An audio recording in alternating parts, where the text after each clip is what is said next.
Hi friends, welcome to Durga's kitchen. எண்ணெய் கத்திரிக்காய் சாம்பார் தான் வைக்க போகிறோம். வாங்க எப்படி செய்யுதுமா.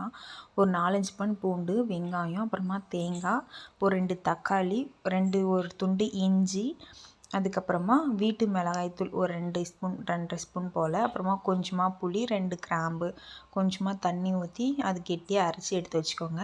அப்புறமா நீல வாக்கில் இருக்கிற கத்திரிக்காயை, பச்சை கத்திரிக்காயை எடுத்து ஒரு 4 கட் பண்ணி எடுத்துக்கோங்க. அதுக்கப்புறமா அரைச்சி வச்சுருக்கிற மசாலாவை அதில் ஆட் பண்ணி எல்லாத்தையும் எடுத்து வச்சுக்கோங்க ஒன்று ஒன்றா.